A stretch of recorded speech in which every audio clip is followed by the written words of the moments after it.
Hello, hello, hello, hello. Typecasting your ex. First of all, do you understand what typecasting is? Before we get into that, if you're watching this after the live streams run, please put in the comments down below if you agree with the idea that you tend to typecast everyone around you, not just your ex, not just your partner, but maybe your friends and family members. And if you like this video, throw me a like. And if you have any suggested topics for future live streams, because every day this month I will be doing a live stream, please let me know and put it in the comments below. So, typecasting your ex. This is a really interesting topic. I think I've talked about it before in another video, but it's come up. And what happens is, especially in relationships that are long-term relationships of 4 or 5, I'd say 4 years would qualify in the 21st century as a long-term relationship. You get to 5, 6, 7 years, you get to 10 years, those are achievements. And regardless of what happens in the relationship, if you break up or you don't, it's an achievement to get to 6, 7, 8, 9 years. It's not easy. It takes a lot of push and pull. And if it was a healthy, good relationship for the most part, that's a reflection of both of you as partners, not just one of you. So, as I always do, I'm going to get into the topic. And I will come over to the live stream after this. Little delay here. Okay. What is typecasting? Does anyone know? Put it in the comments below. What do you think typecasting is? Well, I'm obviously talking about Hollywood. I'm talking about movies.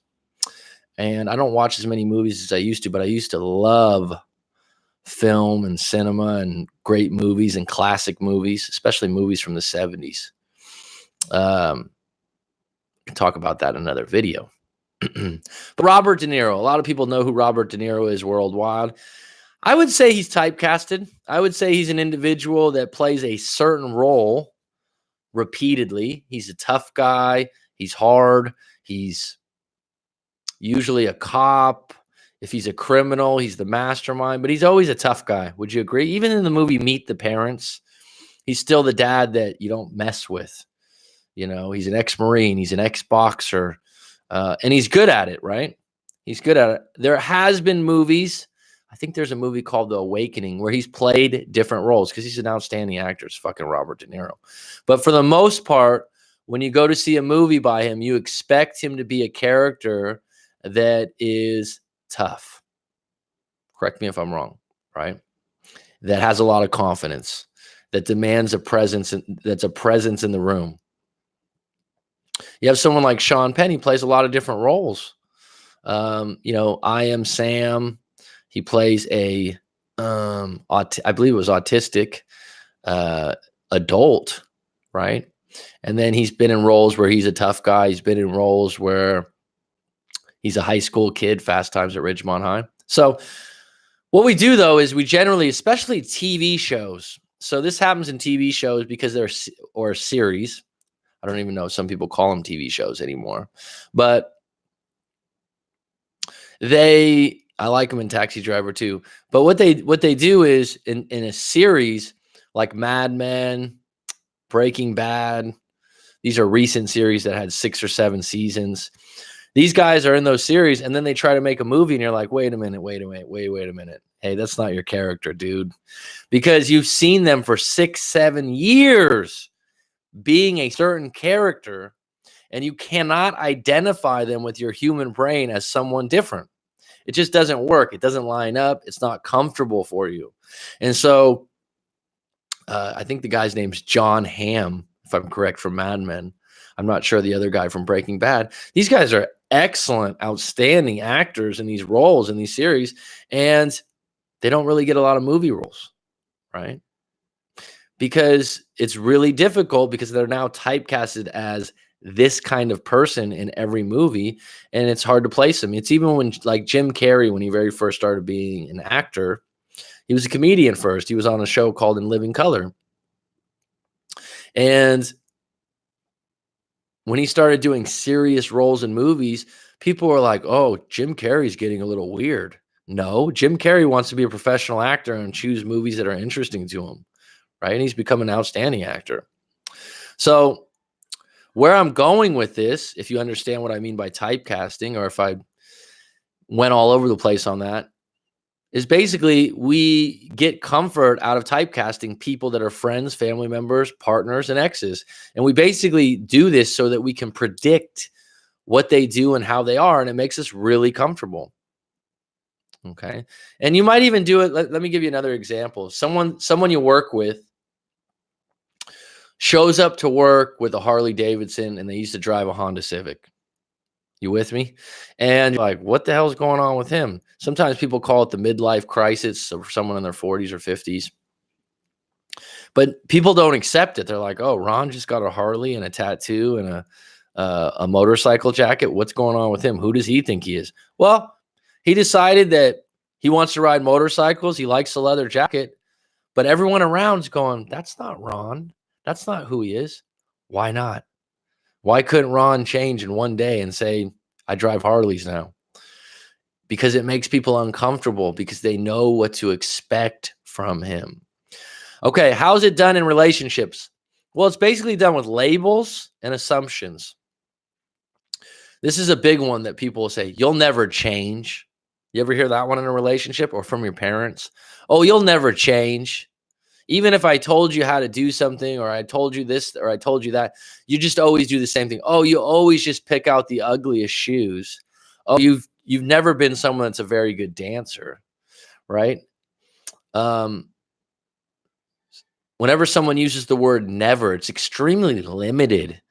And it affects someone's psyche in that they believe like, oh yeah, I never do that.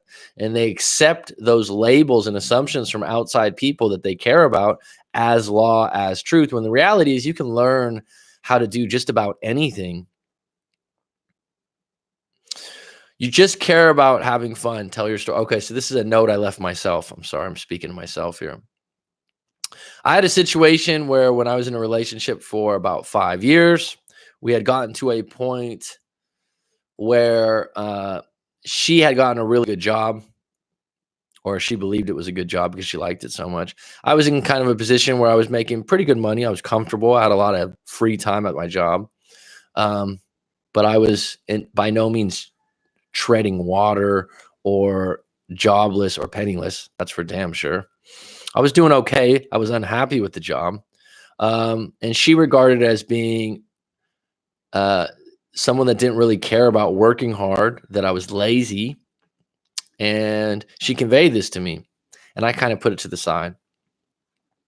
But the reality was there was some truth to that. There was some truth to that. Now, during this time period, I had this job. I was working as a residential real estate agent. I was doing okay. Residential real estate agents, you get a lot of free time. They might make it seem like you can be busy in spurts.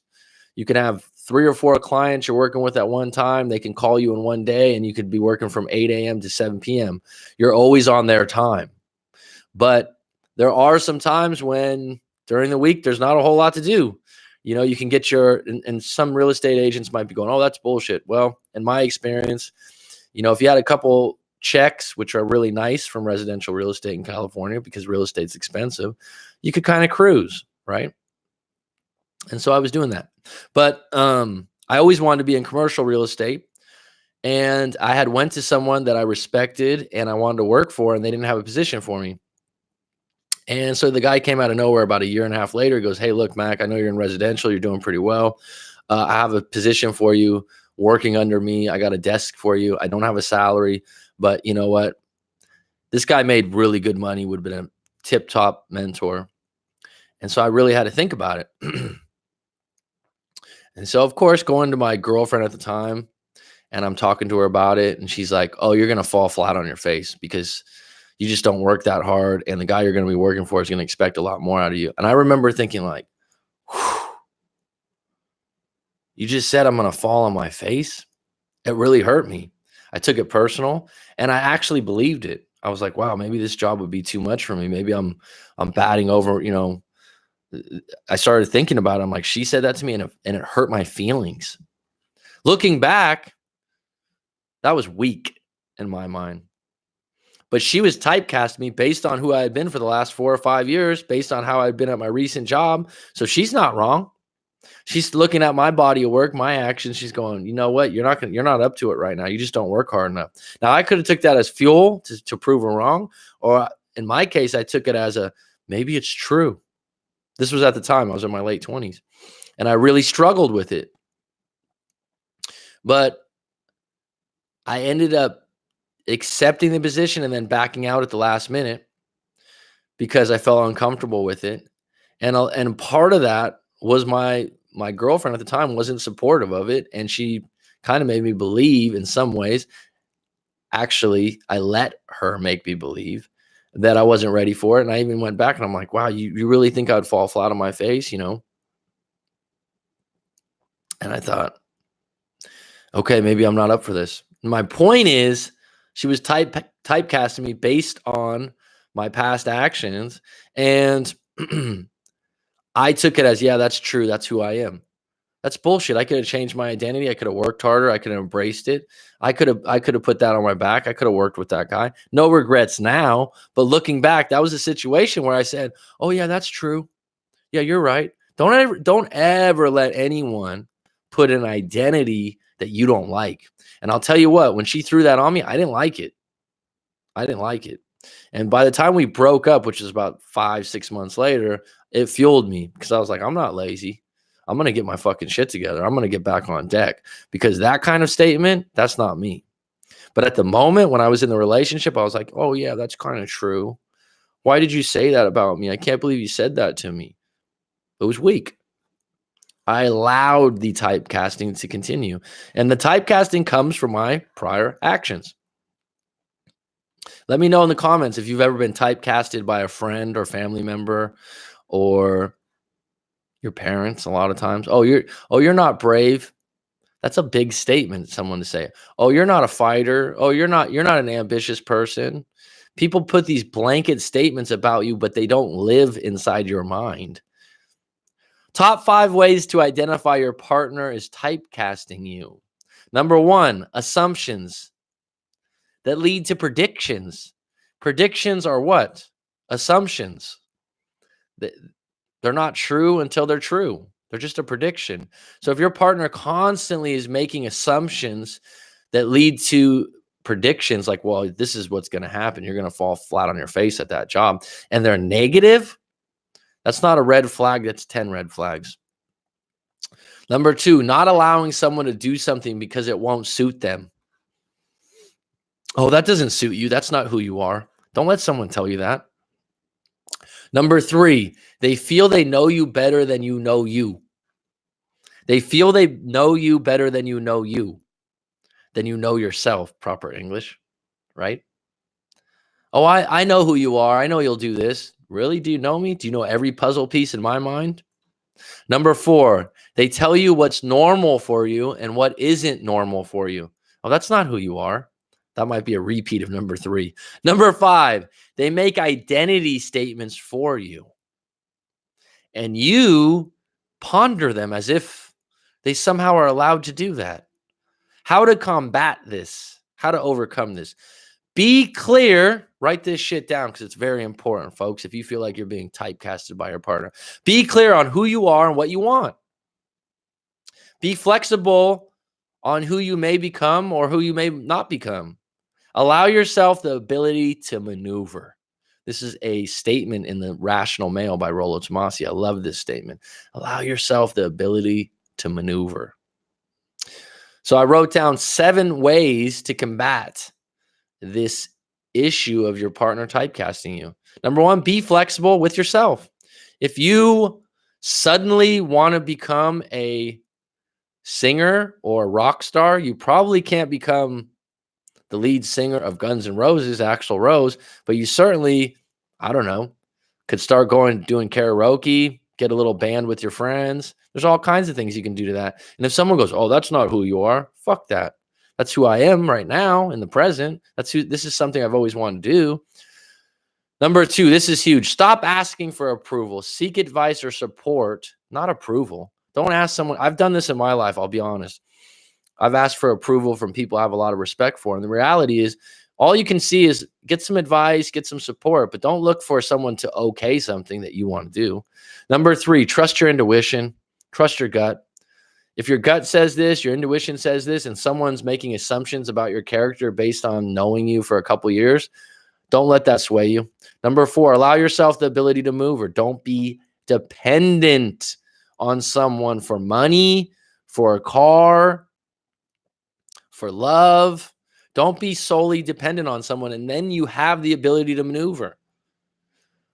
Number 5, don't be a sheep. That goes without saying. Number 6, embrace change and challenges. Haven't you had a challenge that you've overcome at some point in your life? Haven't you made it through something? The greatest movies that I've ever watched, like Rocky, Gladiator, Braveheart. I don't know if you guys ever seen the movie Changeling with Angelina Jolie. All these are just outstanding movies because they step up to the fucking challenge every single time.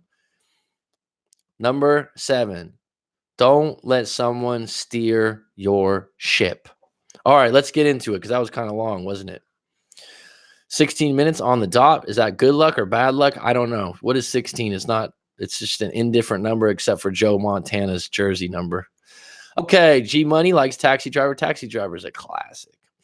We like to place people as archetypes in our mind. We have a hero, villain, Yoda type, comedian. You have to recast your ex in a different role. I agree, G Money. And I think it works for your ex, but I think it also, you have to be aware of how people are typecasting you and if you're accepting it or not. Just witnessed a YouTuber I know who commonly expresses that they don't need people in their life, but when the audience is not there, they throw the toys out of the pram. Introvert that seeks praise. Okay. If people declare something without someone asking them the question, they're being defensive. If you declare that you didn't steal the cookie from the cookie jar when someone walks into the kitchen, doesn't it seem like they're guilty of maybe stealing that cookie?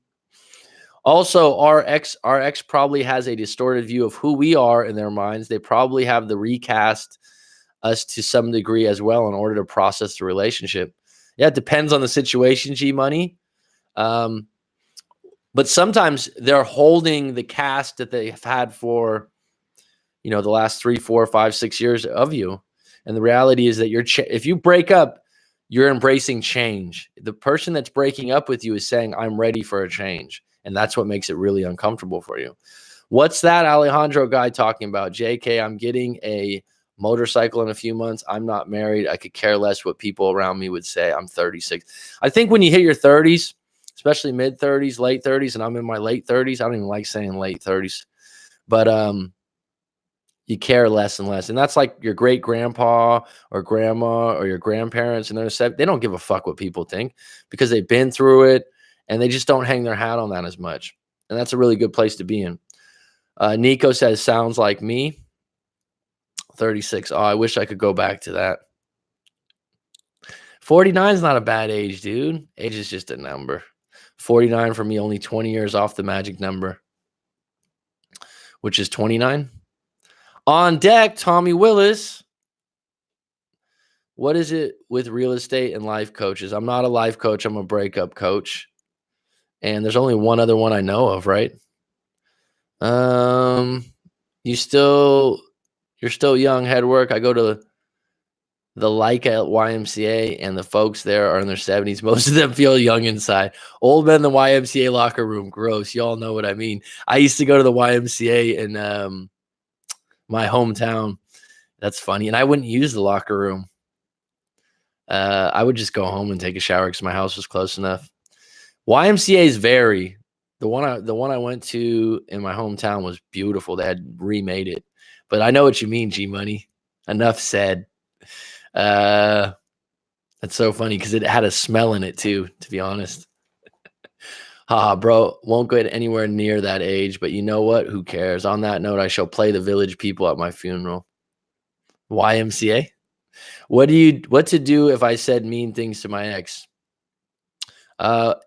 Antoine James, apologize for what you believe you said wrong. Forgive yourself. Get really clear on why you said those things. Laugh out loud. You got some good advice from those folks.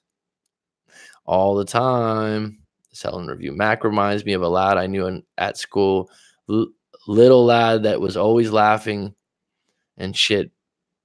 Patty parents, the smile is his weapon. I'm okay with sharing that.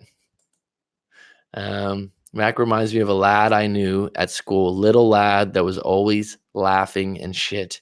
Patty parents, does Patty mean Irish? The smile is his weapon. Well, thanks. I'll take that as a weapon. Is that what Patty parents means? Irish? I don't know what Patty means. And lad's quite Irish also. I was little when I was younger too. Grew when I was 18. I think you were right to use your ex typecasting as fuel to become a better you. Absolutely. But the breakup had to happen for me to say, fuck that. I'm not going to believe that. But while you're in the relationship, sometimes you're like, yeah, okay, maybe that's true. You kind of confide to it, right? Judy Jack Burton back on deck 2 days in a row. Right. You can be typecast, but then consider the source. Great way to put it. And I don't even think people, especially when you're younger, they don't consider the source. They just go, oh yeah, that's true. Right. How many people I've met being a teacher over the years are like that. I've had people go, hey, can you help me out? I got to write something. I forgot what it was. There was an individual, he had cancer and he was really upset with the hospital about some kind of treatment he had. And he wanted to write a newspaper and report what had happened. And he goes, I'm just really bad with writing, Mac. This guy was in his 60s. He was well-spoken. He was from England originally, but had lived in Germany for years. And he goes, can you help me write this out?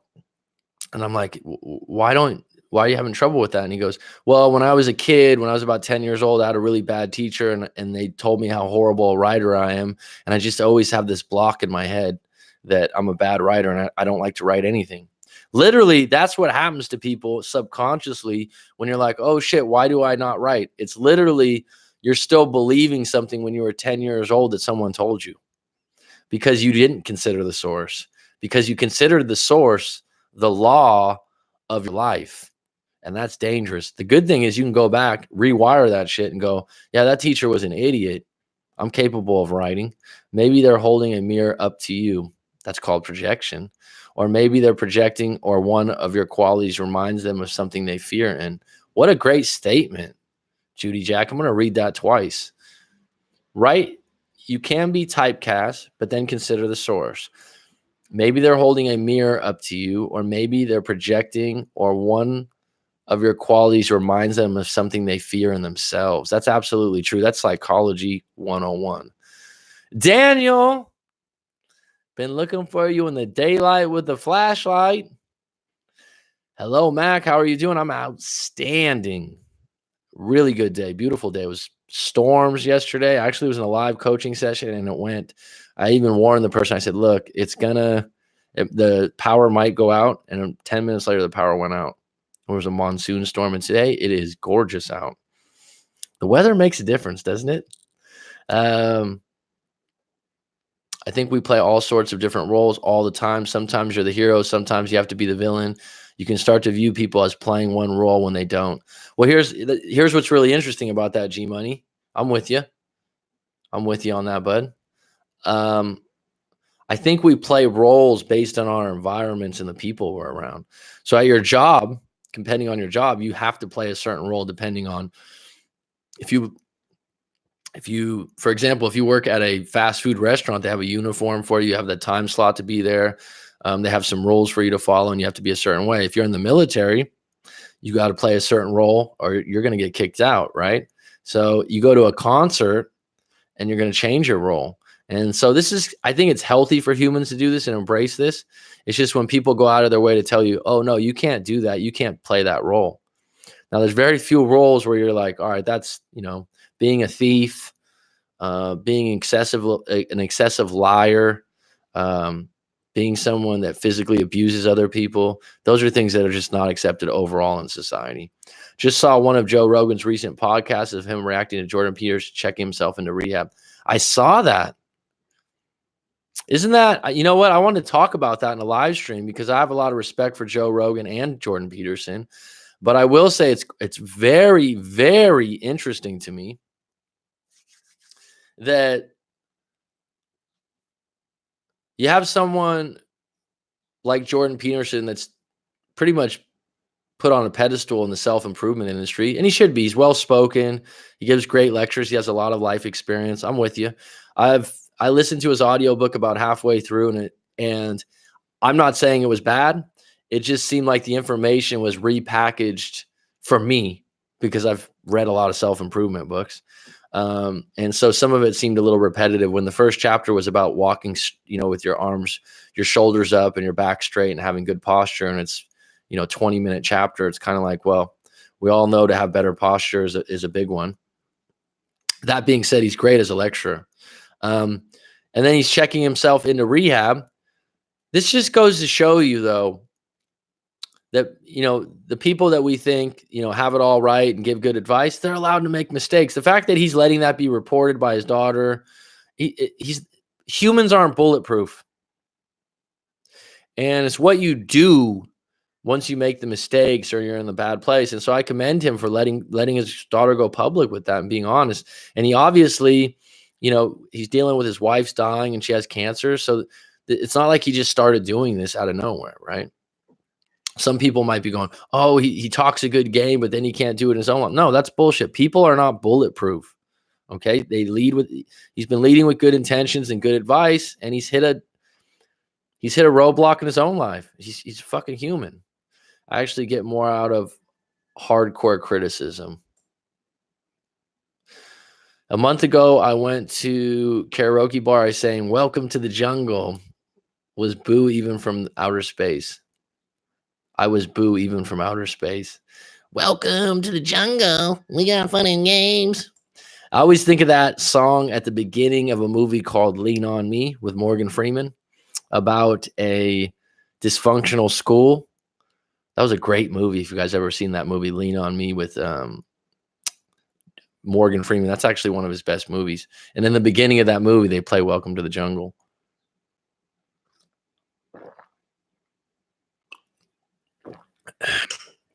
Axel has the snake move too, right? No one else has that move.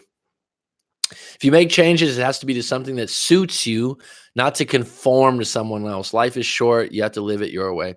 I would agree. And I think that sometimes something's holding us back from doing something we really, really want to do. For years, I've wanted to surf. I've always been like, yeah, because I love the beach and this and that. And deep down inside, I have this little voice from my mom going, be careful. There's a riptide. You could drown. I don't know if you want to do that. And so I always go to myself, yeah, I'll learn how to surf later. I'll learn how to surf another day. And eventually I'm going to do it. But these are the things that kind of haunt us sometimes. Pulling on the 16, isn't there a song about Sweet 16? Probably. I saw Guns N' Roses, but it was a couple years ago before they got back together. And so it was just Axel. Dinesh, hey, how are you? Dinesh, I'm well. Thank you for asking. 2 things happened today. Okay.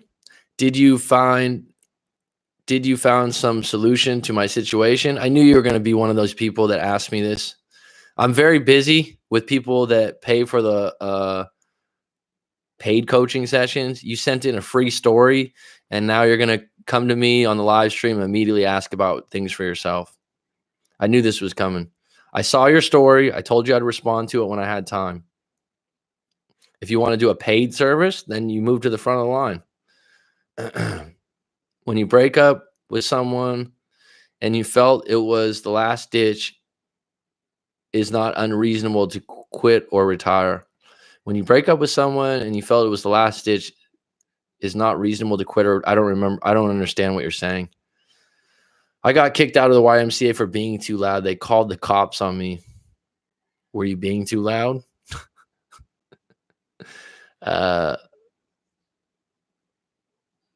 Metal plates clank? I don't know what that is. What happened, Luna? Okay, this is how it is. I have said my ex once that I want her to go, and yet I totally didn't. It was my mouth saying shit that I didn't want to come out. Yeah, Patty is Irish. Okay. So you can help me out. I say shit that I don't mean. We all say shit that we don't mean. You know what I mean? We all say stuff that we don't mean. What's interesting about breakups and what's really important about writing out your story is just because your ex, you got to take your ex for what they told you and what you know. But a lot of times they're holding stuff back because they don't want to hurt your feelings. And sometimes you end up in a breakup because you're not being able to communicate some other problem because you're scared of the reaction or the rejection. And so you create a breakup. So that might be what it was for you, Headwork. Matty A, what's up, buddy? Canada's finest. Matt Taxi to 22R. I don't know what that is. G Money's on. Rob's on deck. Totally agree, G Money. The roles can almost change by the hour. They can, and that's okay. If you follow Carl Jung, it's okay. I don't mind that. It's when people change the good parts of them, right? What you want to do is you want to evolve into a person that you're pretty happy with and you're pretty proud of. We have all this thing about legacy. If you guys watch sports, there's this big thing about like, oh, LeBron James or Michael Jordan's legacy. Your legacy to me in your life is how you fucking treat people, how you treat the earth. Your legacy wouldn't be like, oh, this guy had 4 championships in basketball. Holy shit, what a humanitarian. No, I mean, that's a piece of his legacy, but I would say the human legacy should be how you treated other people. How many people show up to your funeral and say nice things? Sounds simple, right? Roles, even or both, a bit of role. Coach Mac, today I found out I'm getting promoted to Sergeant First Class E7, feeling on top. Wow! That's outstanding. Fuck yeah, dude. E7, that's big, Troy. Tommy, I want to call you Troy because I used to go to school with someone named Troy Willis. Fuck, man. That's a big deal. E7's a big deal. Actually, where I live, I know you're not in the Navy, but the Navy stops over here quite a bit, and they have ship parties for them. And so I've actually had dinner with guys that are E7. What does it go up to? E8, E9? But that's how I know what E7, E8 is. Good for you, though, man. Sergeant First Class, that's a big fucking deal, man. And that's an individual thing that nobody can take away from you, bud. You earned it. You should be proud of it. And regardless of whatever happens in 2 weeks from now, when meeting your ex, you still got that. Fuck yeah, man. Great news. Sergeant First Class. Just out of curiosity, Tommy Willis, what's your favorite military movie? Because I grew up as a kid. My father's an ex-Marine and Vietnam vet. So even when I was a little kid, we watched. When did Platoon come out? I think in like 86. And I watched that at 5 years old. I didn't really understand it very well. What's your favorite military? Just curious. I'm surprised that Jordan hooked on that so quick. Personally, I smell a bit of a rat. I don't think he's a rat, Headwork. I think he's a human being that got prescribed a medicine. And I can't relate to the fact that he was losing his wife that had terminal cancer and the ups and downs of that. So I'm not going to judge him based on that. I know a lot of people would say they smell a rat.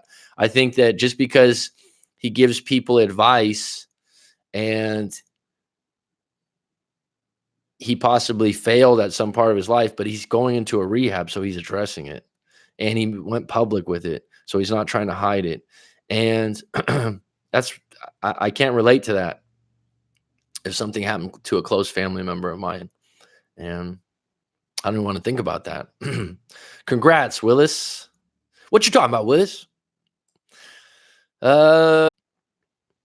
What's it leading to? Dependency. Welcome to the Jungle is an awesome song. She got off the climb after 6 months and she started smoking a little e-cig. I know what a Juul is, and was heavily smoking weed too after she stopped. And I noticed how much more grumpy she was. Well, weed can make you grumpy. That's for damn sure. There's going to be a lot of weed rehabs in the future. Robert, it's a pay grade rank that's universal throughout the branches of the military. It's prestigious, though. Whenever you move up E7, that's a big deal. Just crazy. Even after 10 months, I'm still learning about the relationship and how things went, all because I just checked out one of Joe Rogan's recent vids. There's so much info out there, Daniel. Well, good for you, man. You're a young man that's learning a lot of knowledge, and you're open-minded. The weights, the plates are steel, and they are not quiet. That's what they kicked you out for plates hitting? Damn. Mac, bro, the most things that cause breakups are the things that have been said, and those things that are said are often not meant. Seems such a shame, really. Well, the individual doesn't know they're not meant. See, that's the thing. The perception of whatever you say is going to be different than the way you meant it to be taken. Seek to understand rather than to be understood. Every communication is a miscommunication a lot of times. I could say something, you could say, oh, that's what you meant. And you go, no, that's not really what I meant. Preach headward. Maybe I'll learn to hold my damn tongue. But that's what it is. Someone, even though we're using language, I mean, look at the F word, right? I could use that word and someone could go, fuck yeah, man. And someone else could, take that word and use it in a totally negative way. E9, that's the top one. Yeah. I've met a couple people that were E9. They got really good jobs. When the machine breaks down, we break down. First time I've actually made it. Swishes and Kush. Did you have yourself a swisher with some Kush? When I was a young lad, as Headwork said, I've had a few swishes. Actually, we used to like Garcia Vegas. I went to the mall and finally got my ears pierced. So hyped about that. Well, good for you. Did you get a little cross? What kind of earring did you get? Good for you, man. Next, you got to get a tattoo next, right? I'm not hurting anymore, but I still can't believe my ex told me she wasn't in love with me anymore. When she got mad and left, I made some mistakes, but I can't believe she'd say that after 4 years. You don't have to believe it, but you got to accept it. And I think you're doing that. Here's the flip side of that. Would you want to stay with someone that's lying to you or has pity, that's not in love with you? Or would you rather someone tell you and then start to getting the healing and moving on and meeting someone that possibly can be in love with you? Seems like a worse alternative. Either Saving Private Ryan or Black Hawk Down, both with the 75th Rangers. I tried out for that unit last year. Didn't make it, though. Super glad I tried, though. Good for you, bro. That's amazing. Saving Private Ryan's pretty damn good. It's a pretty damn good movie. I like Platoon. Full Metal Jacket was my father's favorite because he's a Marine, and he said that was the most authentic. My dad watched Hamburger Hill about 15 times. Have you ever seen Hamburger Hill? He said he was, I don't know if he was in that specific battle, but he was in that place. Robert, how long you guys been? It's a good one. Born on the 4th of July with Tom Cruise. I thought that was a really good movie. Robert, how long you guys been split? Sounds like she only said that out of anger. They've been split up for a while. I ran into my ex's close friend. She saw me, pretended not to see me. I'm sure she saw my new look. Might go tell my ex, possibly. Who cares? Ha ha ha. She probably saw you, but she probably didn't read too much into it.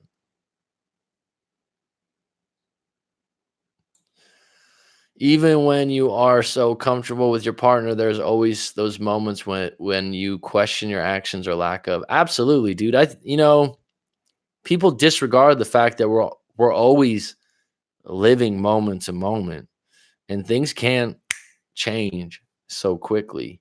You could be in a really bad place with your current partner. You're not getting along. Things are monotonous, boring. And then something happens in your personal life, like a family member's ill and your partner starts to support you on that and be there. And then all of a sudden you start to appreciate them more. My point is, things can happen over a relationship where things change really quick, really quick. A friend of mine used to say it's like a watch. It literally can change with the change of the minute dial. I didn't explain that really good. We've been split up for about 2 months, but we've broken us like 3 times, but we always last for about a year before a breakup. It's not like we break up quickly after a petty fight. To answer your question, Mac, from another video, I'm from Seattle, so 9 p.m. here. Well, that's a good time for you. Sorry about the Sonics leaving, dude. Been to Seattle once to watch a Niners Seahawks game. The Seahawks crushed the Niners. Beautiful stadium. It's a cool place. A little gloomy, though. It all comes back down to the paraphrase that some dudes we know use emotionally grounded. But as a musician, I find it near impossible.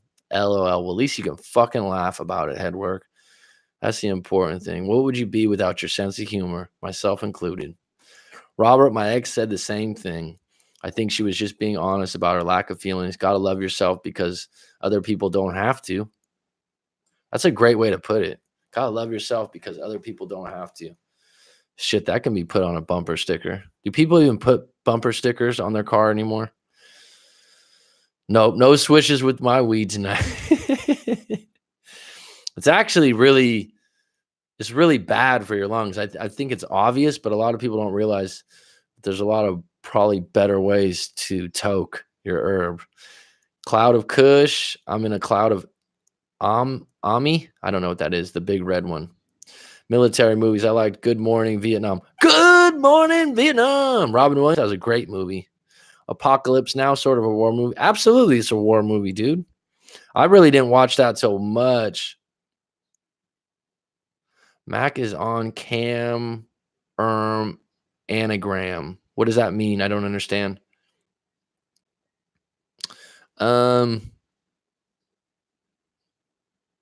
Apocalypse Now is absolutely a war movie. What do you mean by Mac is on cam, anagram?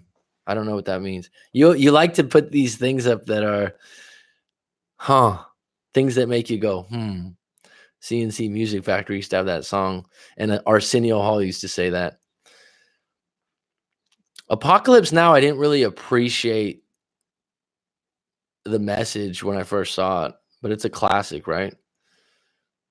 Is it worth marrying if the laws hate you? My father always told me, don't get married unless you're planning on having kids. But I think that as an individual, you need to make that choice for yourself. And I think that if you feel like the laws are set against you and you feel uncomfortable about that, you surely shouldn't get married then. But I will tell you this, being 38, I think people evolve and change on that, because I've had a lot of friends that are in their mid to late 30s that start to embrace marriage more. It's just when you're in your 20s, your hormones are a little bit different. So you can change that attitude towards that. But you certainly have a point about certain countries having certain laws in place that will work against you, but you can always go with the prenup. Does anyone ever think that someone can possibly be cheating on you if they're constantly texting on their phone at night when they're laying next to you? Well, I'm sure everyone can think that. If you trust your partner, the idea that my partner is constantly texting on the phone while they're laying next to me, regardless if they're cheating, isn't very welcoming or exciting in a partner. The idea that you're assuming that or thinking that says you don't trust them deep down. In my situations and my relationships, I'm never thinking, oh, you're texting someone else. If you're already thinking that way, then you just lack trust, and it's gonna blow up in your face if you're wrong, because then you're accusing someone of something they didn't do.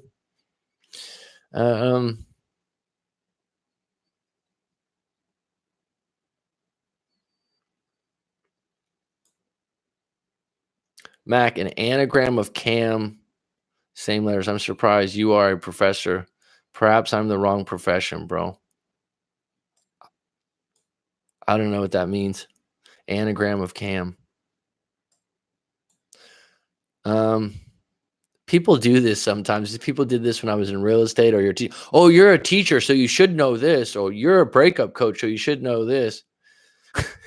I'm not a walking history professor. I've talked about or having a history degree. I've been at functions where people, oh, you're a history major? Yeah.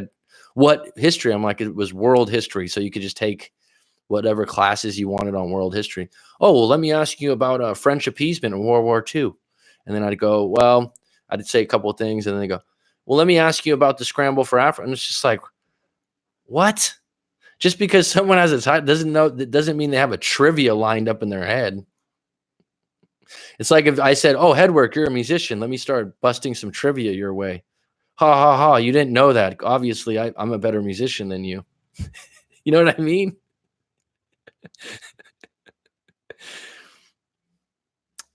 Hell no, Nico. At least not in my opinion. If their family hates you, only a matter of time till they sway your partner's mind. But again, just my opinion. I didn't see what you said about family. Oh, you're talking about yeah. If you don't get along with the family from the get-go, that's big. Oh, you meant in-laws. I'm sorry, bud. I totally read that wrong. I read that wrong. I read it quick. Gotcha, bud. Gotcha. Yeah, when you marry someone, you're marrying into the family, literally. And so I would say if it's extreme, no bueno. I get sudden flashes of bitterness towards my ex, at least when I look back at how easily she left me. I need to meditate some more again before I end up souring my own life post breakup. Michael Seeley's a really good channel for that. I would agree. If you can do some things that calm you down, go get yourself a massage over in Vegas. Swishes and Kush. We'll get the Sonics back someday. And to continue on what you said about the things changing quick, a lot of us don't appreciate the now. We never realize that there's a last time for everything. Wow, that's deep. Good point, bro. I've never been married, not because I didn't want to. I just have not got fucked up on tattooed on my head.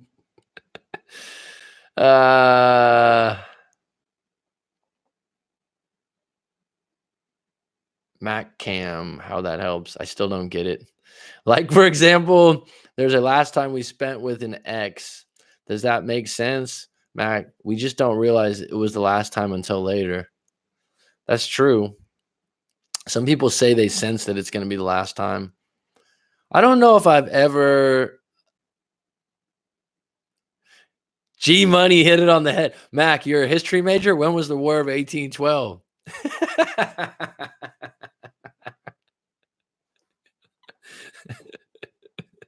Oh. Oh, man. That's funny. Have you, G Money, I think you told me you were a history major too. Have you ever dealt with that before? It doesn't happen to me all the time, but it's happened a few times where people just start chucking history questions at me. One time, this was years back, I got pissed off. Now I wouldn't get pissed off. I was just like, really?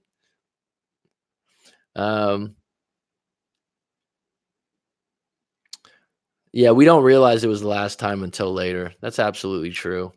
And then we could frame it however we want, right? We could frame it as a bad last time or a good last time or someone didn't care about us. Thinking about that with an ex, I don't really have the last time I spoke to exes. I don't really hold those conversations as the worst part of things that I held on to, if that makes sense. But I didn't know those were the final times we would talk.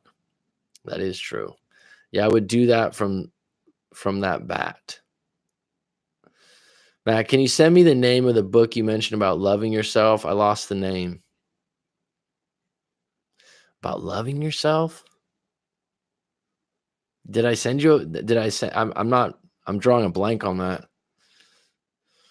People most often will choose their family over their partner if it comes to it. My ex said that she felt guilty loving someone who had beliefs different than her family. Yeah, if religion's involved or your cultures are highly different, a lot of Indian clients that come to me talk about they really care about what their parents think. And if their parents don't accept the individual, it's really difficult. You know, there's enough hurdles in a relationship that I think in the beginning, in the honeymoon phase, you kind of overlook it. But as things settle in 2, 3, 4 years, it'll become the shadow in the room. And especially if you choose to get married, then you become part of that family. And just like I always say, roommates' problems become your problems. You know, family problems become your problems too. It's true. I remember when I was in Canary Islands, and I thought even in love. This is the last time I come here. I just fucking knew it. I think I hear a music piece ringing in my head from the Battle of 1812. I think it's from Tchaikovsky. Nico, we banged in the car with lighting bugs all around in the dark. My last time, it was a good day. We were going to camp out, but her parents wouldn't let her. I will say this, and I don't care if I never say another thing again. Try to listen to your instinct because it's screaming at us most of the time. Well, you're the elder probably on this chat, so I'll take your advice, Headwork. 1812 Overture. Yep. I asked you 2 videos ago how hard it is to love oneself, and you said check this book out, and I can't remember it. Let me think for a moment, dude. Let me check my Audible lineup because I'm just drawing a blank right now. I have other things I'm thinking about. Usually I have a really good memory on this. To love oneself more.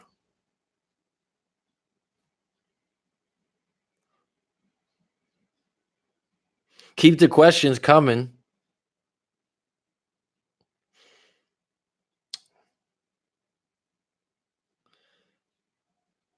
What's the book? This is bothering me because it's on my... You're probably thinking, you don't remember it? While I'm looking for this book, does anyone else have a book that they recommend for someone that wants to love oneself more?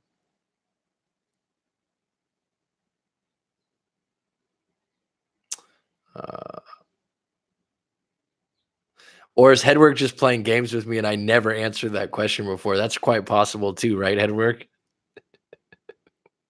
That's quite possible too that you're like, you never did tell me a book. I was just fucking with you because I'm just drawing this complete blank right now. To love oneself. No, I was about to buy it on eBay. You know what? It'll come to me in a minute. Sometimes I've realized when you're trying too hard to remember something, I got to let it go and it'll fly back. Yeah, there's a tendency of looping back to your last conversations with someone, replaying it. But if someone breaks away from you, they've been thinking about it for a while. Yeah, that's true. I think, you know what I find really interesting? If you guys have ever looked into studies about memory and the reality that our memory's not accurate? So I always talk about having a really good memory. Obviously, having a memory about specific things you told me, but having a memory when I tell you a story. They say that, if you were a kid and, 10 years old or 11 years old, you're probably getting 50% of it correct.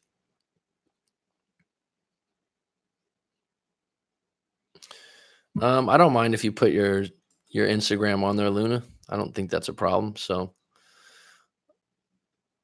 I was about to buy it on eBay. My memory is unquestionable. Try to play 20 plus songs on stage and get back to me. That would be crazy, dude. 20 plus songs. Do you play a lot of live gigs, Headwork? Because that's pretty cool. I've always, even if you're not a star, I've always thought, wow, that's really cool that someone could be a musician, even if you're a wedding singer, and be in front of a big group like that. Not racing because I'm sick of it. Oh, look at you! I'm sick of playing for sold out crowds and remembering 20 songs. It just got old. Well, you gotta get into the studio and record this stuff, Headwork. The Green Stone. I'm just sick of it.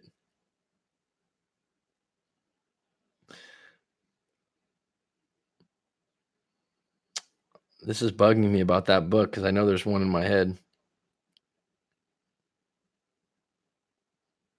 It wasn't The Subtle Art of Not Giving a Fuck because I don't think of that as a book to love yourself more. That's what's throwing me off.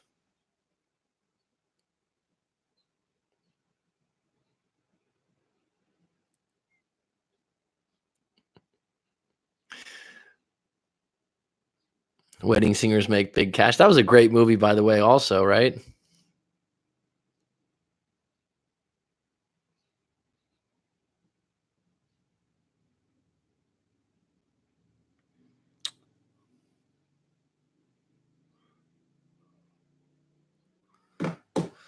We don't remember things from when they originally happened. We remember things from the last time we recalled it. Good point. Judy Jack's on point today. I'll find it. I'm a PC engineer. Please tell me when you find it. It's bugging me right now. I rarely have a question asked and I just draw a blank. And today I am. I bought The Subtle Art of Not Giving a Fuck the other day, Mac. It will probably be a while till I get around to reading it, but still. It's a good book and it's not too long a read. It's definitely not boring. There's some self-help books where you're just like, okay. I mean, some of the things he touches on are things that you heard. He puts it in a different perspective. I like it. And the people I've recommended to it really like it. It was a good audiobook, but I think it's a good book. Yeah. I like the way you put the PH in there. That's clever. I try to read a book every 2 weeks and on these topics, keep things current. Well, let me know if you come across something that you like or you recommend, because I read quite a bit too. Audiobooks mostly. Are you talking about wedding singer? Yeah, Adam Sandler. Robert, didn't you tell me you're a wedding singer sometimes? I don't know if you want everyone to know that, but you got your power back. Yes, I did. So strong. Welcome, Yen Do. I've read 2 books in my life. Well, that says a lot about you. Headwork. I don't want to typecast you or anything. Yendo, we are an hour in, but we are talking about typecasting your partners. What I mean by that is just like you would typecast a character from a movie. Sometimes we look at our partners, especially if we've been with them a long time, and we think we know everything about what they're going to do next. And then when they even try to do something new, you go, oh, yeah, you're not going to do that. That's not who you are. But Hendo, if you have any questions, anyone else have any questions? We're about at the hour point. I'm willing to go another 30 minutes. Oh, the 4 Agreements. Nice work, Headwork. The 4 Agreements is a great book. That's a classic. That's a great it's deeper. You might like that because it's deeper. It's Toltec. Basically, a guy took the... Go ahead, Hien. Ask any question you like. The 4 Agreements, there's a really good book review on Joseph Rodriguez is about that, but it's real simple, and the author has a lot of interviews. It's pretty good. You got your power back. I got my power back. I've had my power today. I feel good. Still waiting on those Where's Your Power t-shirts, Mac. G Money, that would be clean, huh? I'm getting it together, guys. Same with the podcast, same with these other things. I enjoy the hell out of these live streams, though. I really do. You know, doing live coaching sessions, sometimes people will talk to me at the end of the live coaching session, and then I'll go, and then they'll go, oh, yeah, I don't know how you talk this long with people. And I say, it's like a sickness that I actually enjoy talking to people when they're in a breakup. The Hour of Power. I can't read books, otherwise I would take over the world. Well, do audiobooks is what I recommend, or do those like Joseph Rodriguez or 1% Better or Fighting Mediocrity. These are all book review channels. And so you don't have to read the whole book and you can get a review and get the details. I still recall the last time we had our last intimate date at a local hotel, all the way down to the outfit I was wearing. You don't have to tell us what you were wearing, dude. I hate looking back at that part of my life, but I can't relive. Time is crazy. We'll cherish it, dude. You know what's so funny about that is there's very few moments that at the time you thought were so fucking special and great, and now you look back and you're like, yeah, that was okay. You know, like thinking when you go to a fine dining restaurant, which I haven't been to many, or just going somewhere that the food was really fucking good, right? You can't really relive that. It's not like you're like, oh my God, I went to Culero's and the Italian, oh, the spaghetti was so excellent. Like, you can't bring that back. You can tell for someone like, oh, that was great. The dinner was good and stuff. There's very few moments. And when I look back on my own life, one of my greatest moments, I was like 11 or 12 years old. I hit a game-tying three-point shot in a tournament we were in, and I just went ballistic, right? All net. I was about 11, 12 years old, and basically it was 10, 9, 8, 7, and I'm going right here, bam. And then the horn goes off. I tie the game, go into overtime, hit 2 more shots. We win the game. Took the guy to the hoop on 2 layups. Next thing, that's a moment I look back on and I'm still excited about. How many of those do you have? And at that time, I didn't know it was going to be that special in my life. Someone might go, oh, you're 11 or 12 years old. But at that moment, it felt the same as if Michael Jordan winning it for the Bulls. What does the dumper men feel like after deciding to break up? The 5, 7 stages? I don't really, I'm going to answer that I'll answer that more in detail when I email you from our live coaching session, the review of our notes. But I don't carry stages. So I know you can find like the 5 stages of grieving, and there's some value to that. These attachment things. I would have to basically talk to the dumper, the guy, or talk to you, and which I've already done, and get some details, and then I could tailor my response. Whenever you go online and they have something that's like a one size fits all, it's a bit suspicious because everyone's breakup's different in my book. Okay. And so that might fit what's going on with you, but it's the equivalent of astronomy. And, I'm an Aquarius, you're a Pisces. Oh, so Aquariuses do this or Aquariuses do that. So whenever you have these stages, but I'll get into more detail, like I said, when I email you the session notes from our live coaching session. What does the dumper men feel like after deciding the breakup? It's different for different people is my general answer for a general question like that. But what I would say is if you are in a longer relationship, which is what you had, people that break up and they've been together for 5 to 10 years, 6, 7, 8 years, sometimes they've been ready to break up for a year or 2 years. So there's less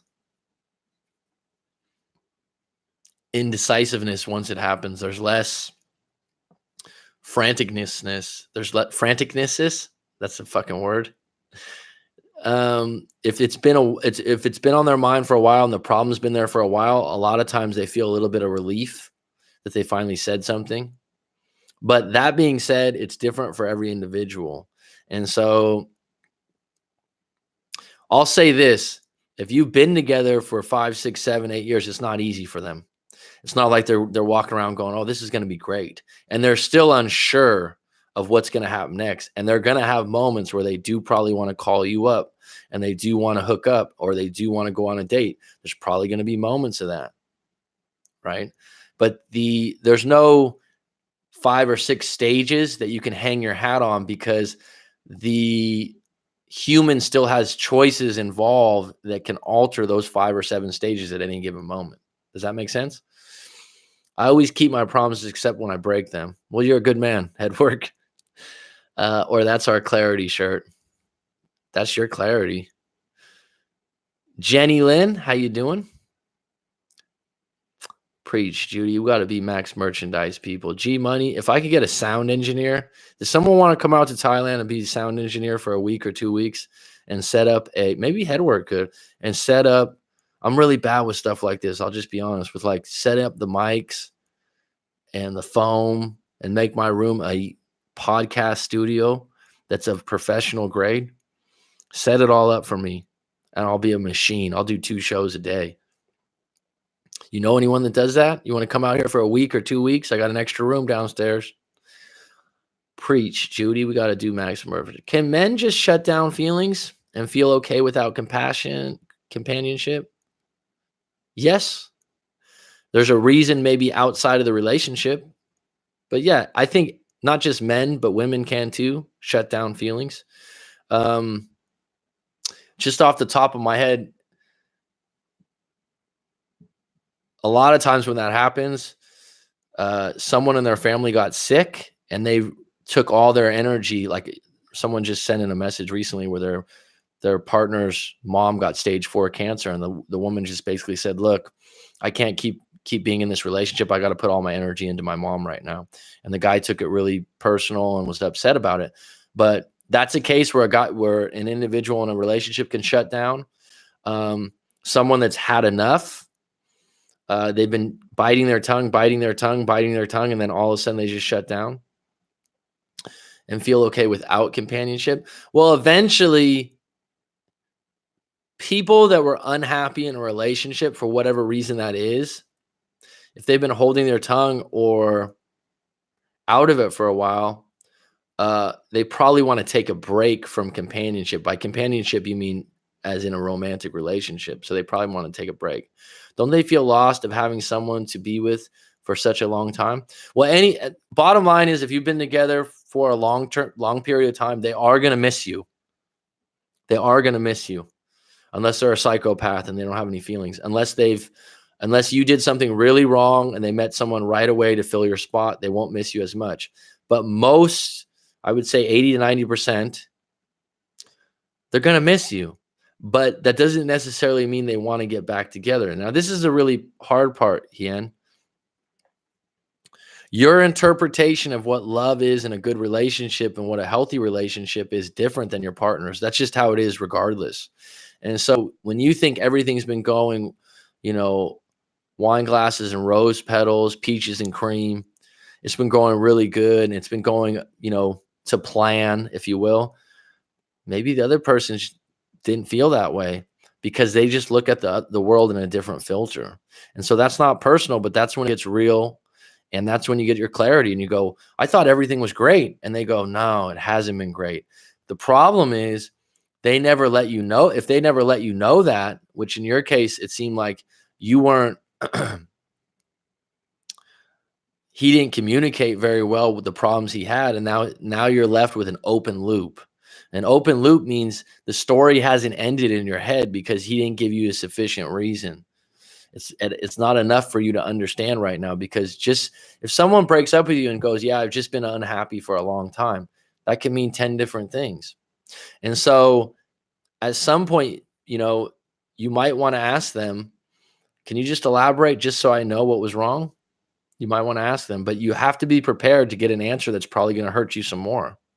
And the reason why they're not going into detail is probably pity and the fact that they feel like they would hurt you if they told you specifics. I hope that helps answer your question. Like I said, I plan on sending you a detailed notes probably this afternoon. I read the Marcino book last week, The Rogue Warrior. I don't know that book. The Rogue Warrior. It sounds familiar. Is that a classic book?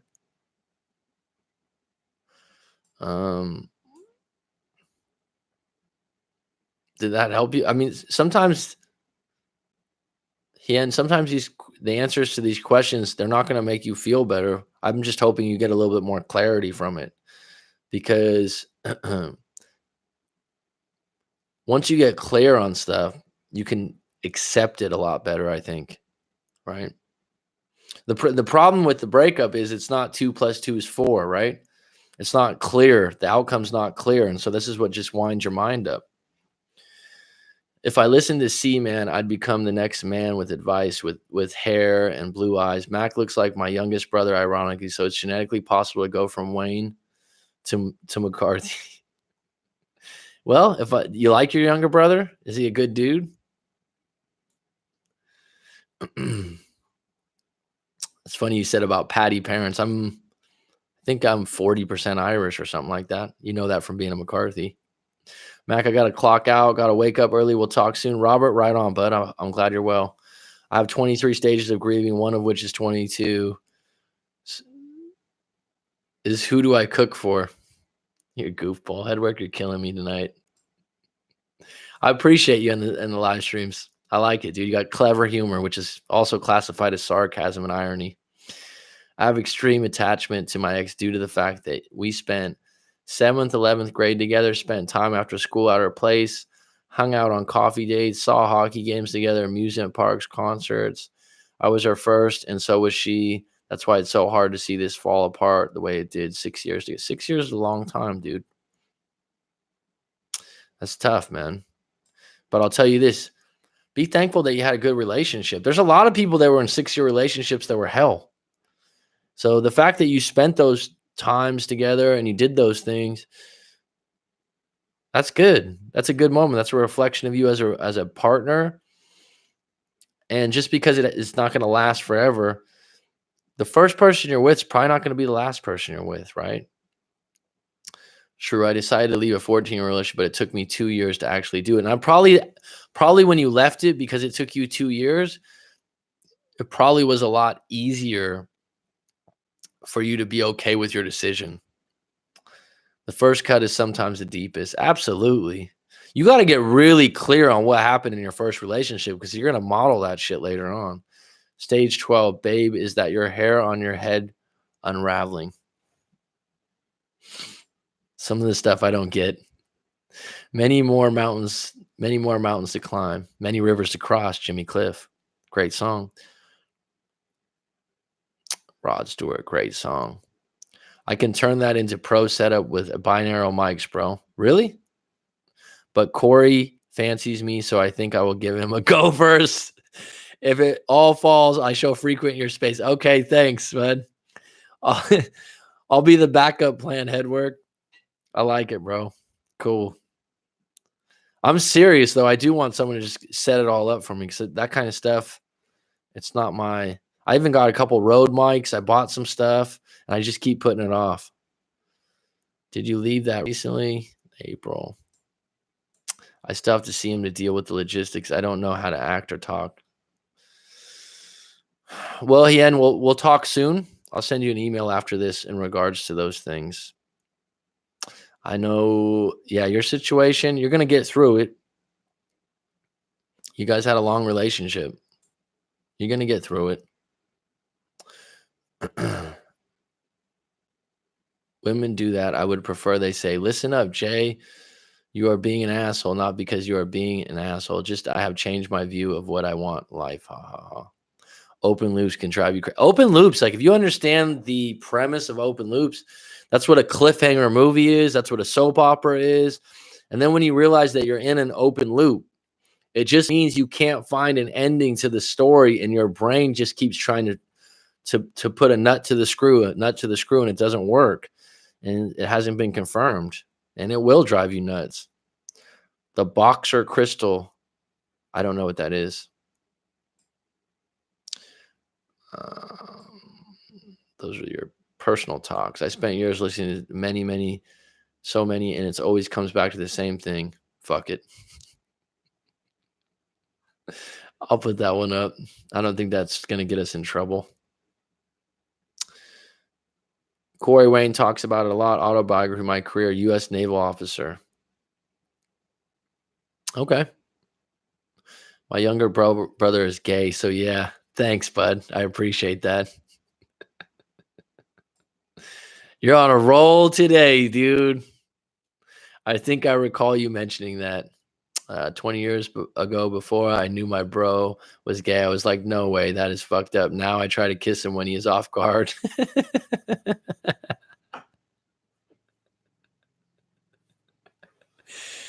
Oh, man. You're funny, dude. Mac is now my rebound.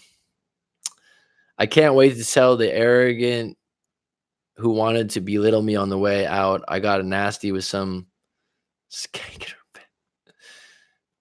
Go for it, Nico. Well, if she was your first, or vice versa, she'll never forget you, if that's any consolation. Gonna send a mail to Corey to ask about how I can get through being a rebound on Mac. Okay, the price of love is loss. Fuck, dude, I'm gonna write that down.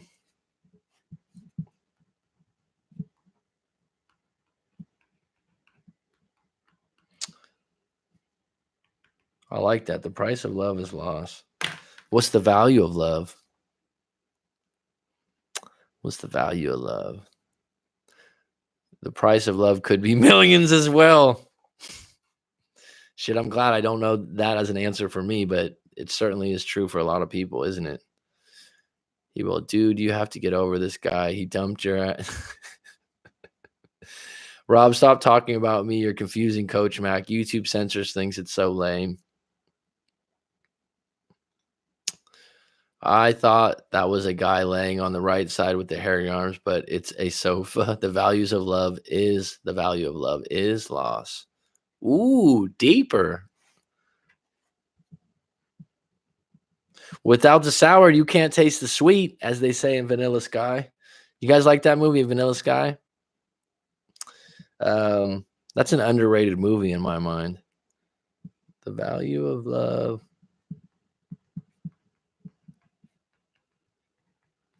A good question too is like if you've been laugh my ass out. Yeah, right. You could never. Do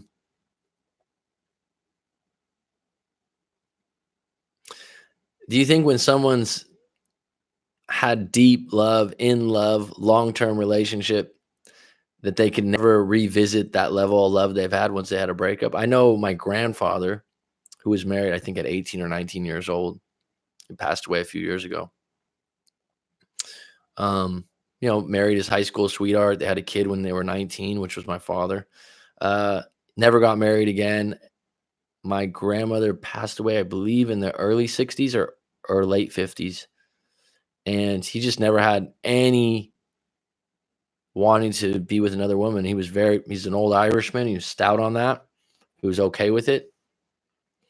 And he said he'd only love one. It's an interesting thing, but they were married for, 35, 40 years when she passed. It crushed him. But he lived on for another 25 years. Just wasn't willing to put his hat back in the romantic love ring. That being said, he didn't really put himself also in a position to meet anyone new because he stayed in the same city, the same town, and did the same things, which was fine with him, which was fine. He's very at peace. He went to church on Sundays and had his little routines. Now I'm thinking about my grandpa. The value of love is loss. Okay. Deep love sucks. Tassie Devil is here. How are we all? Dylan always makes a late appearance, but you are welcome, my friend. It's like going to the bottom of the ocean. You don't know if you're coming back. Additionally, you might get wet. I don't know if. Yeah, I'm going to come back to something I say a lot. Love is defined by the individual. Love is defined by the individual. And so whenever some people get in these discussions about love, it's your definition is different. Mosquito. Love is defined by the individual.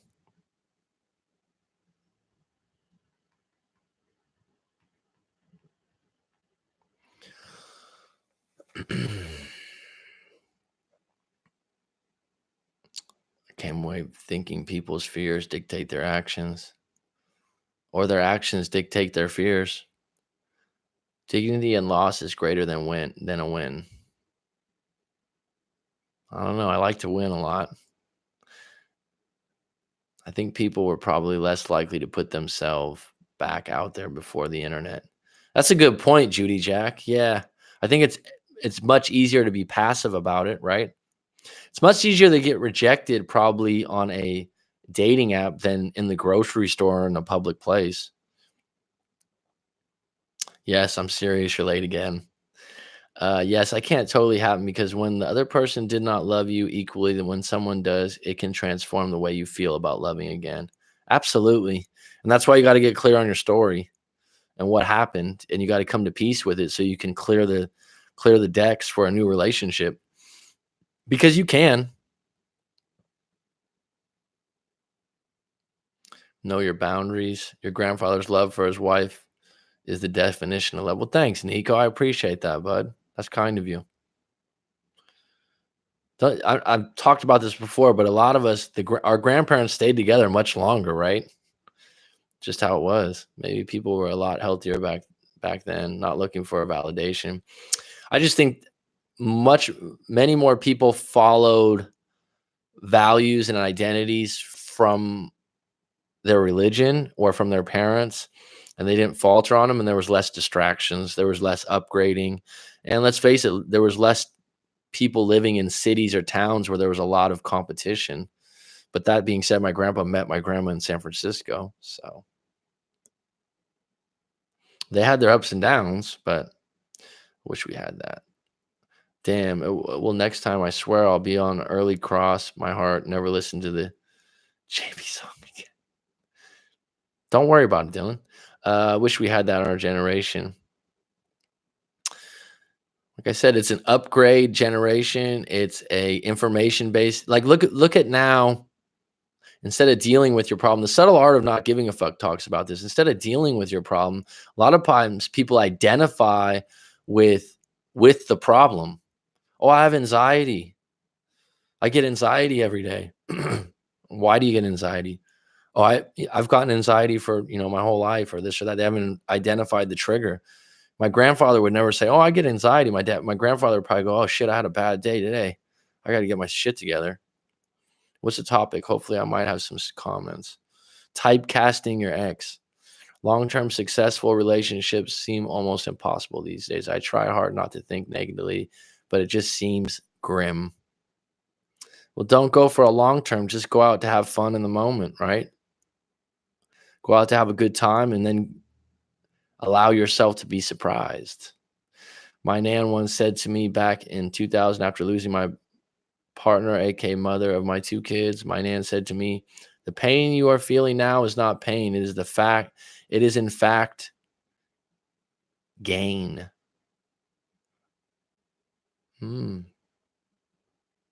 Deep.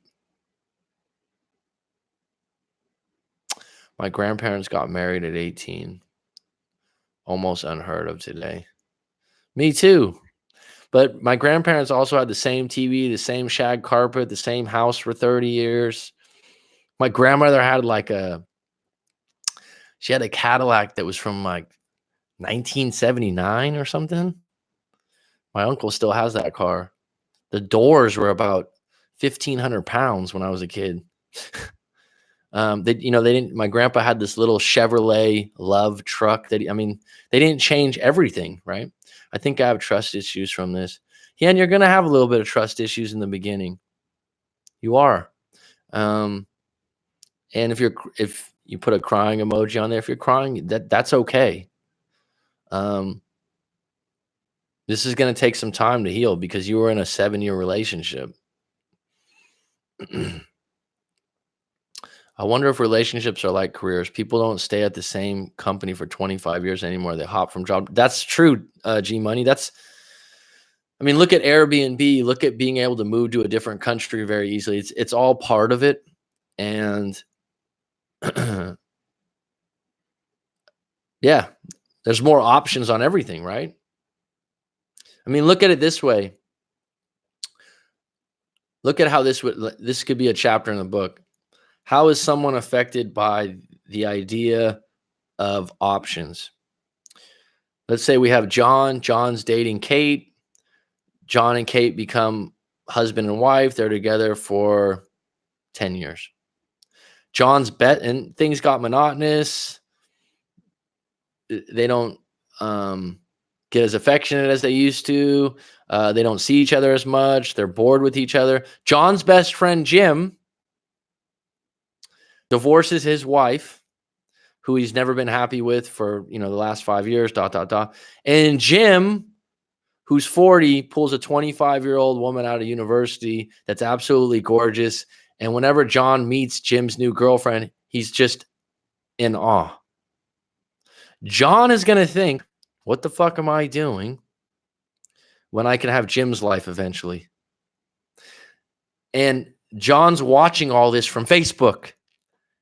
He's not seeing the ins and outs of the relationships. He's just seeing these gorgeous, beautiful pictures of this new girlfriend that Jim has, and he's assuming everything's rose petals and wine glasses. But behind the scenes, thousands of dollars every week. Do you see what I'm saying? I just put that story together now, but that's a narrative that happens. G Money, I wonder, Jenny Lynn, we all have different levels of trust issues. Absolutely. Yeah, G Money. I like the line of thinking, but I also hate it. Judy Jack, one of my favorites. Never question who God or the universe removes from your life. He heard the conversations when you weren't around. Ooh. I've never heard that quote.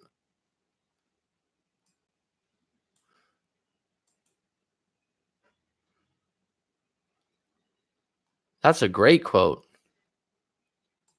I just looked at what you could do with the, you could put a person on a time limit here. Never question. He heard the conversations when you weren't around. Wow. Do you ever think about that? What people say about you when you're not around? I never think about that, but I do know I say some things about, or at least I have said some things about people I wouldn't say to their face.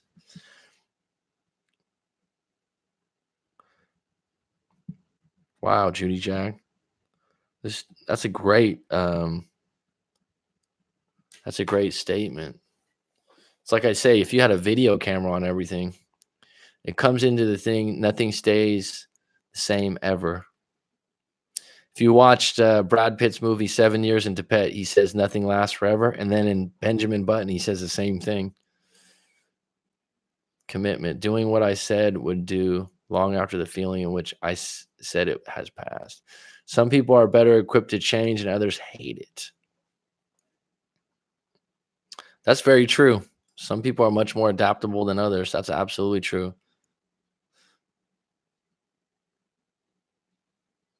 I think you're better off embracing change, or else you're going to be upset a lot of times in the 21st century. I keep attracting religious girls and I have no idea why I don't represent myself that way. Well, maybe they're rebelling. Oh, man. Nico, send them my way. If you don't want them,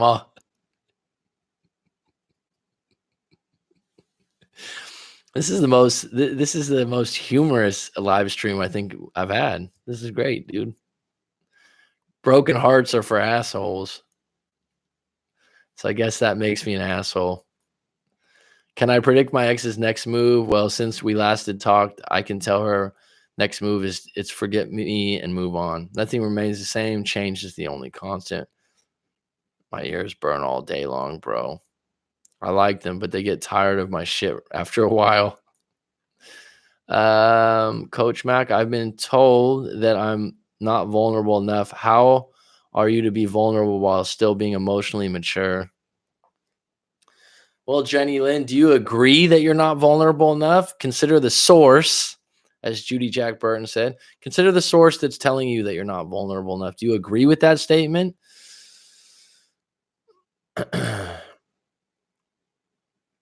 And then ask yourself, if I'm not being vulnerable enough, what part of a past relationship am I holding on to that is basically making me a slave to my past experiences? And I believe you said that you had a abusive relationship in the past.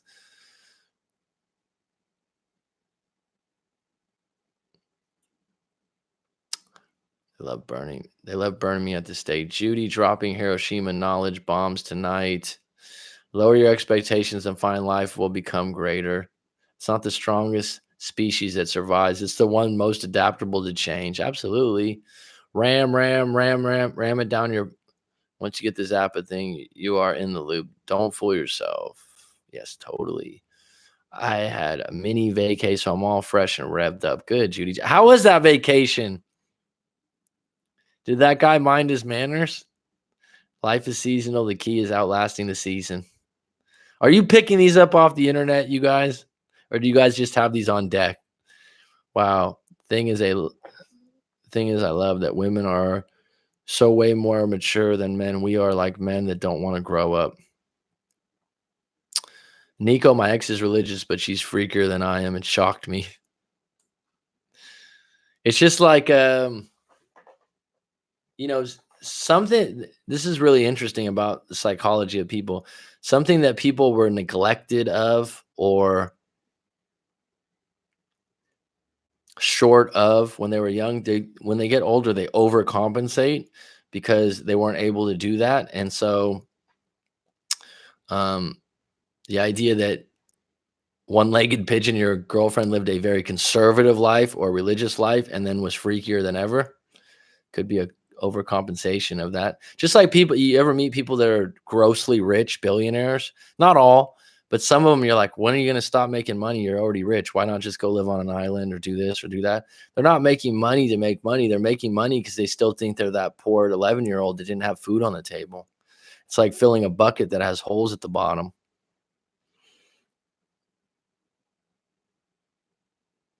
They're not corny quotes. I'm just wondering, do you just have these on deck in your head, or are you picking them up off the internet? I almost want to say to a woman, "Hey, how can I be mature?" Jeffrey Pay. Feelings don't matter or give our outcome, and we don't have to believe it to have the actions. I tell my ex,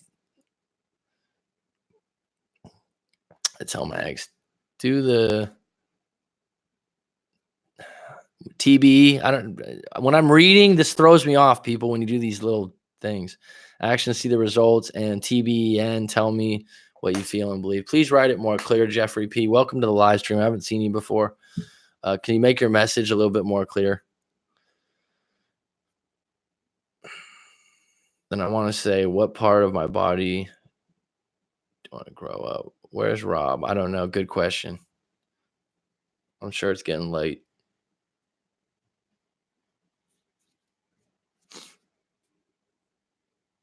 I'm a minx. Good for you. That's being vulnerable. What does it mean to be a minx? Right?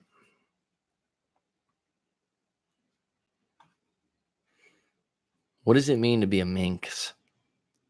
That's an identity statement, Jenny. I'm a wolf in sheep's clothing. Any closing questions? I got some things to do this afternoon. G Money, I don't know if I buy the whole women are more mature thing. People usually agree women are driven by emotions, which sometimes leads to immature things happening. I agree with G Money. I would say that when you're a teenager or something like that, that might be more true. But once you get into your mid to late 20, I don't know. Once you get older, guys even out. Basically, maturity is bred through life experience and the circle you put yourself into. And the idea that women are just more mature overall is just a generalization. I always have brutal closers. Thanks for the likes today, folks. Thanks for this spirited live stream. That was a lot of fun.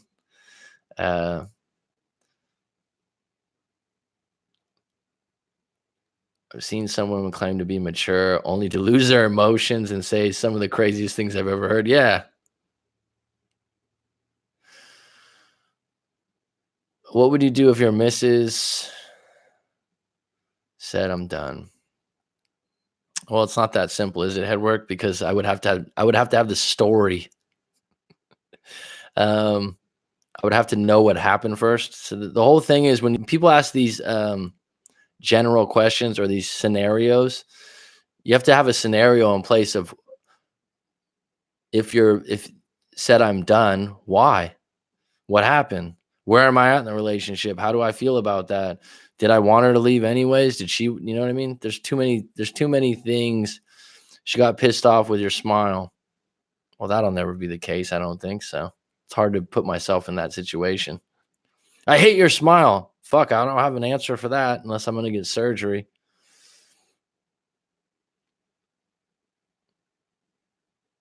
Fuck yeah, you're different at 34 than 24. I hope so. I was fun. I was fun. We were constantly on the go. It was good for me to get out there with a situation where I wasn't over invested. Good, Judy Jack. I'm happy for you. Feelings and beliefs don't mean anything about what our outcome and result is. And X makes decisions on feelings and beliefs, and I make decisions based on what works in action. That's pretty deep. Right on, Jeffrey.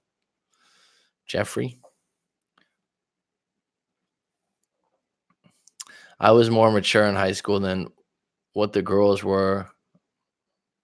You should have been in my shoes back then, Mac. I'm happy with my shoes. But this will make me laugh. When I went to take a shower, he was pounding on the door for 15 minutes.